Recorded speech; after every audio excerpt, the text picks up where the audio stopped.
ಸವಿ ಭೋಜನ ಕಾರ್ಯಕ್ರಮಕ್ಕೆ ಸ್ವಾಗತ. ಇವತ್ತು ನಾನು ನಿಮಗೆ ಮೈಸೂರು ಹೋಟೆಲ್ಗಳಲ್ಲಿ ಮಾಡುವಂಥ ಮೈಸೂರು ಬೋಂಡನ ಪರ್ಫೆಕ್ಟಾಗಿ ಹೇಗೆ ಮಾಡೋದು ಅಂತ ತೋರಿಸ್ತಾ ಇದ್ದೀನಿ. ನೋಡಿ ಎಷ್ಟು ಕಲರ್ಫುಲ್ಲಾಗಿ, ತುಂಬ ಸ್ಪಾಂಜಿಯಾಗಿ, ಒಳಗಡೆ ಗೂಡು ಥರ ಪರ್ಫೆಕ್ಟಾಗಿ ಕುಕ್ಕಾಗಿ ಮೈಸೂರು ಬೋಂಡ ರೆಡಿಯಾಗಿದೆ. ಬನ್ನಿ ನೋಡೋಣ ಇದನ್ನು ಹೇಗೆ ಮಾಡೋದು ಅಂತ. ನೋಡಿ, ಮೊದಲಿಗೆ ನಾನು ಒಂದು ಮಿಕ್ಸಿಂಗ್ ಬೌಲ್ಗೆ ಜರಡಿ ಇಟ್ಕೊಂಡಿದ್ದೀನಿ. ಇದಕ್ಕೆ 2 ಕಪ್ ಆಗೋಷ್ಟು ಮೈದಾ ಹಿಟ್ಟು ಹಾಕೊಳ್ಳೋಣ. ನಂತರ ಅರ್ಧ ಕಪ್ ಆಗೋಷ್ಟು ಅಕ್ಕಿ ಹಿಟ್ಟು ಹಾಕ್ಕೊಳ್ತಾ ಇದ್ದೀನಿ. ನಂತರ ರುಚಿಗೆ ತಕ್ಕಷ್ಟು ಉಪ್ಪು ಆ್ಯಡ್ ಮಾಡ್ಕೊಳ್ಳೋಣ. ನಂತರ 1 ಟೀ ಸ್ಪೂನಷ್ಟು ನಾನಿಲ್ಲಿ ಅಡುಗೆ ಸೋಡಾ ಹಾಕ್ಕೊಂಡಿದ್ದೀನಿ. ಇದೆಲ್ಲ ಮಿಶ್ರಣನೂ ನೀಟಾಗಿ ಜರಡಿ ಇಟ್ಕೊಳ್ಳೋಣ. ಈ ರೀತಿ ಜರಡಿ ಹಿಡಿಯೋದ್ರಿಂದ ಬೋಂಡ ತುಂಬ ಸಾಫ್ಟಾಗಿ ಬರುತ್ತೆ.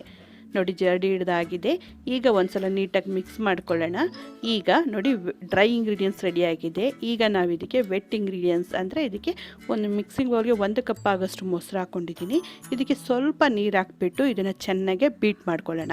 ಅಂದರೆ ಸ್ವಲ್ಪನೂ ಗಂಟು ಇಲ್ಲದೆ ಇರೋ ಥರ ಇದನ್ನು ನಾವು ನೀಟಾಗಿ ಬೀಟ್ ಮಾಡ್ಕೊಬೇಕು.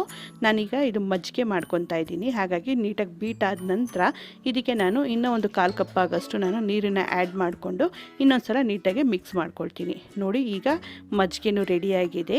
ಈ ಮಜ್ಜಿಗೆನ ನಾವೇನು ಮಾಡೋಣ, ಮೈದಾ ಹಿಟ್ಟು ಮತ್ತು ನಾವು ಅಕ್ಕಿ ಹಿಟ್ಟು ಏನು ಜರಡಿ ಇಟ್ಕೊಂಡಿದ್ವಿ ಅದಕ್ಕೆ ಹಾಕ್ಕೊಂಡು ಸ್ವಲ್ಪನೂ ಗಂಟು ಇಲ್ಲದೆ ಇರೋ ಥರ ಹಿಟ್ಟನ್ನು ನಾವು ಮಿಕ್ಸ್ ಮಾಡ್ಕೊಳ್ತಾ ಹೋಗೋಣ.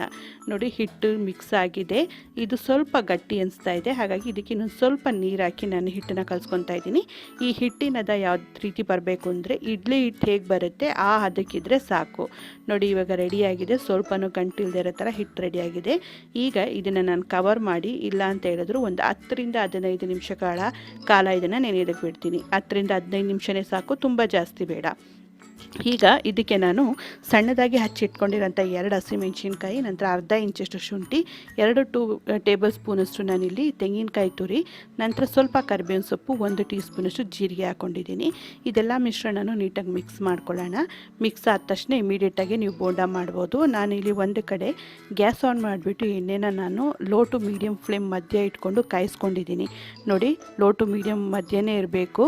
ಎಣ್ಣೆ ಚೆನ್ನಾಗಿ ಕಾದಿದೆ. ಈಗ ಕೈನ ಸ್ವಲ್ಪ ತೇವ ಮಾಡಿಕೊಂಡು ಈ ಬೋಂಡನ ತೆಗೆದು ಕಾದಿರೋ ಎಣ್ಣೆಲಿ ಹಾಕಬೇಕು. ನೀವು ಥ್ರೂಔಟ್ ದ ಪ್ರೊಸೆಸ್ಸು ಬೋಂಡನ ನೀವು ಲೋ ಟು ಮೀಡಿಯಮ್ ಮಧ್ಯ ಫ್ಲೇಮಲ್ಲೇ ಇಟ್ಕೊಂಡು ಕುಕ್ ಮಾಡಬೇಕು. ಯಾವುದೇ ಕಾರಣಕ್ಕೂ ಹೈ ಫ್ಲೇಮ್ ಮಾಡಬಾರ್ದು. ನೋಡಿ, ಈಗ ಬೋಂಡನ 2 ಕಡೆ ಈ ರೀತಿ ಫ್ಲಿಪ್ ಮಾಡಿಕೊಂಡು ಹೊಂಬಣ್ಣ ಬರೋ ತನಕ ನೀಟಾಗಿ ಫ್ರೈ ಮಾಡ್ಕೊಳ್ತಾ ಬರೋಣ.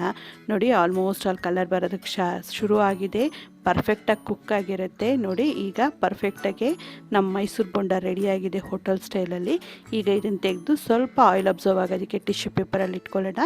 ಇದೇ ರೀತಿ ನಾನು ಎಲ್ಲ ಬೋಂಡನ್ನು ತಯಾರು ಮಾಡಿ ಇಟ್ಕೊಂಡಿದ್ದೀನಿ.